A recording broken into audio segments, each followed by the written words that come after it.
Welcome to Simply Raby. I'm your host, Ed Raby. This is the channel that analyzes personal philosophy and see whether it holds up to the scrutiny of reason. If this is your place basically for almost daily content on philosophy, various philosophies, some of which I'm going to talk about today, it's also a channel to come and look at various aspects of life, including religion, politics on occasion. When I look at politics, it's more in a general way, and other issues such as my hobbies, things like that, and a little bit of my own personal experiences to kind of help guide us all to a better personal philosophy. Today I want to talk about the 4 pillars of my own personal philosophy. Now, you don't have to, once again, I'm not trying to be a guru or tell you what you to do or any of that sort of thing. I'm just telling you my walk into this journey of personal philosophy, because I've said many times before, you're going to have a personal philosophy of how you live your life. You can be very intentional on how you build that, or you can just fall into it. Oh, that's cool, let's do that.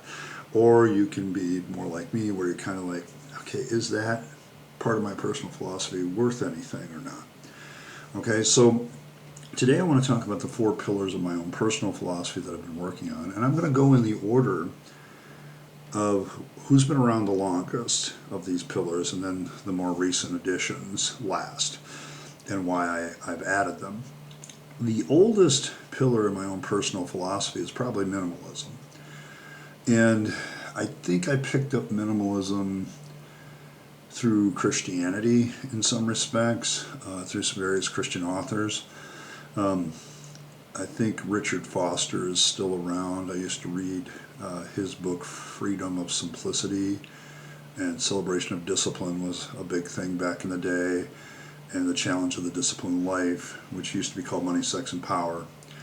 And I read those books pretty voraciously, and part of that simplicity comes from the idea of minimalism, of not being caught up in consumerism. People ask me, what my favorite economic system is. It's like, without question, I'll tell you, I'm a capitalist. Okay, capitalism has drawn more people out of poverty by allowing people to pursue, better ways for themselves without this draconian, conceited view that somehow a central group can make better economic decisions than the multitude of individual economic situations that we make every day.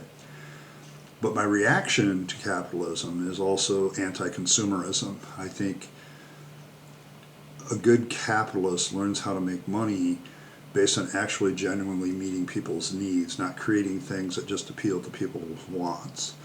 We put a lot of energy in capitalism to feeding people's wants and letting them part with their money when they really should just be saving it.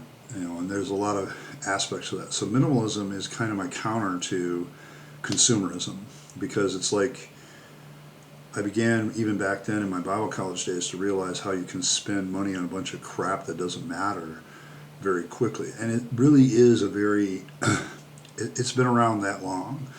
I called it simplicity, eventually it became minimalism. And I divorced the minimalism from the whole how you decorate your house thing. Okay, take that part of minimalism and shove it into the creek, because I don't think that's part of minimalism at all. That's just somebody appealing to something. You can have a very nicely decorated house and be, and have things that you enjoy and be minimalist. I mean, look behind me. These are things that I enjoy. I have them on my wall. Do they necessarily perform a function? Not really, but I like having them. And as long as you like and enjoy something, it can be a part of your life. I have collections, but they're very small and very specific. And so minimalism is a pillar, and especially right now, because I have a very limited resources, that I'm getting from my job. So it's like I have to focus, what is it that I really need, and is this genuinely going to make me happy or not? And so minimalism kind of focuses on that. And every once in a while, I'm trying to get over the try new things phase all the time, where you spend money to try new things. I'm trying to find different ways to try new things and not necessarily spend the money on them, and keep that financial burden down. And that hits a lot of areas of life. This is how you live your life, minimalism. Is you're trying to figure out okay, what is it that I really need to live in life? Okay. Now, probably the second oldest of these things is what I would call the Nine Noble Virtues of paganism. Now, the Nine Noble Virtues is actually practiced by a lot of different people, but when you talk about virtue and the pursuit of virtue, my list of virtues to pursue is 9 of them.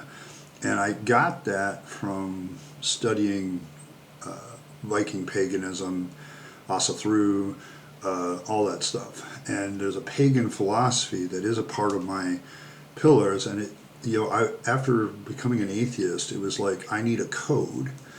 I need something that holds my life together. What virtues do I want to pursue for their own sake?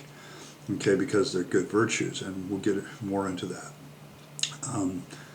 And so the 9 Noble Virtues kind of rose to the top as kind of a moral code. So acting with my life with courage, being disciplined, fidelity, being strong in your relationships, honor, what does it mean to be an honorable person, being hospitable, being industrious, working hard, persevering through hard things, self-reliance, not being a burden to others, truth, pursuing the truth and then living it and speaking it, okay? So these things kind of help me focus on the virtues that I want in my life and to be an example of. So the 9 Noble Virtues have become that, how shall we say it, focus of what I am pursuing with virtue. And so that kind of led into another thing, okay? Very recently, and this is, that's kind of my 4th pillar, and, I'm going to talk at length on this channel probably about each virtue and why it's important to me, but it forms kind of a pillar and has for several years now of, okay, what does it mean to be courageous, or what does it mean to be industrious, or what does it mean to be truthful? And having to ask those questions on a daily basis, okay? Minimalism is about action. I think the 9 Noble Virtues is more about the fruit that I'm trying to produce in my life, okay? What is the thing that brings sustenance, okay? The 3rd pillar is a much more recent addition. I probably got into essentialism probably in the last year. I started reading about it, watching YouTube videos about it, essentialism. And as much as minimalism can lead you down the right path as regards to stuff and, making sure that the things in your life are quality, essentialism is the tool by which you kind of focus the direction of your life. What is essential? What is the essential thing? And it's thinking differently, okay? Because most people, they say yes to everything, and then they wonder why they're being run ragged. And what essentialism says is and teaches you is the great power in learning how to say no and focusing your yeses on what you're going to do on the very specific thing that is essential. Okay, that's why it's called essentialism. What is essential and what do I need to do? And I think it helps you, and I'm just a beginning practitioner of this, but it really helped me realize that I've got all this stuff that I'm trying to do, and I got to break it down. A good practical example of that recently is I have my routine list, and the more I looked at it, I said, man, Ed, you're still doing too much, and I had to break it down, and that's why my daily routine is to keep the place clean, do all that stuff, but I get into the part of my routine where I'm taking my personal free time. What am I going to do with that? And now that I've kind of discovered, for instance, that I might be slightly autistic, it also explains why I have a need for downtime. Like I have to have time where I'm doing what I want to do every day, or I go nuts. Okay, I really get stressed out. And so having downtime where I can just have the freedom to pick and choose what I want to do is very, very important. Like I'm going to do this video, post it to YouTube, and I may do a little writing, and I'm trying to learn how to write a novel, but in the meantime, I'm just writing on my blog. I'm writing a story right now on my blog, The Gray Wayfarer, and that's kind of where I'm at. And once I get done with that, my free time's my own. About the only thing that's still disciplined about that is reading, because I'm about to add a fourth pillar. And this is more of the last few months since I've moved back to my hometown thing. I'm getting, well, I got minimalism. I've got the Nine Noble Virtues. I've got essentialism. What philosophy can bring all that together and show how all that connects together? Because I think that's been the missing element, is an overarching philosophical system. And philosophical systems have been around forever, okay, at least a couple thousand years. They're older than Christianity, okay, so, and Islam, and probably the only religion they're not older than is Judaism, and a few others like Hinduism, and all that stuff. Hinduism is the oldest religion in the world, so it's like, it probably doesn't beat that, but elements of Hinduism and Buddhism reflect what the last pillar is, which is Stoicism. And the more I looked at the various philosophical systems, I said, this one really meets some of the criteria of taking the other pillars that I have, taking minimalism and essentialism and the Nine Noble Virtues, and kind of bringing them into an overall arching system. Now, the beauty of personal philosophy is that you can kind of pick and choose, but it still has to make sense, and you're still trying to find a way for it to make sense. And what is the place of reason? What is the place of virtue? How do we determine what is essential, and what do we need and what do we not? Well, those are all questions that Stoicism really focuses on. So it kind of brings in what I'd already been learning and kind of encapsulates it into something that really works for me. So that's kind of my four pillars. You got your minimalism, been around in my life for a long time. You've got the Nine Noble Virtues, probably I've been doing that 6-7 years. You've got essentialism, I've been doing that for about a year, long before I decided to move back home to Michigan. And since coming back home to Michigan, I've really started to read the Stoics, and Epictetus and Marcus Aurelius and Seneca and all those guys, and I say, these guys make a lot more sense to me than a lot of other things. So I've kind of drawn that in, and out of that came the birth of this channel. This channel is about the pursuit, my own personal pursuit, of having an effective working philosophy of life, a personal philosophy that is deliberate, but also allows me the freedom to pursue some of my enjoyments. And Stoicism gets a bad rap, and I want to talk about this here at the end of the video. Some of these philosophies have negative connotations because of people's perception of them. The Nine Noble Virtues gets a bad rap because it's connected to paganism, and some people don't like pagans.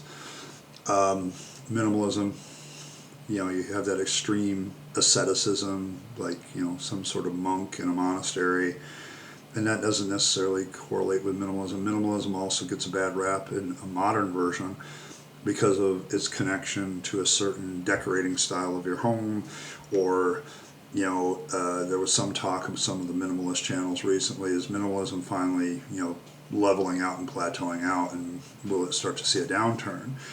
And I don't think so. I think it's been around for a long time. You have essentialism. Well, you don't care about all these other things. You get the thing of you don't care. Well, it's not that I don't care. I've recognized that that's not me. That's not where I'm at. And Stoicism gets a couple bad raps, like we don't give a shit. Stoics don't give a shit, or they don't have any emotions, or they're not involved in society. Except that doesn't line up with some of the actual Stoics of antiquity. Like Marcus Aurelius was an emperor of Rome. He obviously had to care about politics. He had to deal with stuff every day, and he did care about his people. He's considered one of the last, if not the last good emperor of Rome. And it's that kind of learning how to deal with those aspects of life. And so I think Stoics get a bad rap for a couple of things, and I'll talk more about this when I talk about why I'm heading the Stoic direction a little bit more. But I wanted to get the overarching, these are my 4 pillars, and that's why I talk about these 4 things a lot more specifically than some of the other philosophies. Will I eventually probably address some of the other philosophies and why I don't follow them? Yeah, sure, because it's not a question of why you choose what you choose, but why have you rejected what you have rejected? What is it about that bothers you? Well, that's all I have for today. I want to thank everybody for stopping by and listening to me pontificate about my own personal philosophy. This kind of tells you kind of what the framework is for me as I go forward. So just keep that in mind. And I appreciate once again everybody who likes and who has subscribed to this channel. There's very few of you at the moment, but I appreciate every single one of you. Keep encouraging your friends to subscribe, share the videos, do the things that you need to do, and hit that notification bell so every time I upload a new video, you know that that's happened. So, thank you once again for stopping by. I appreciate every single one of you, and may you have the greatest day that you can have today.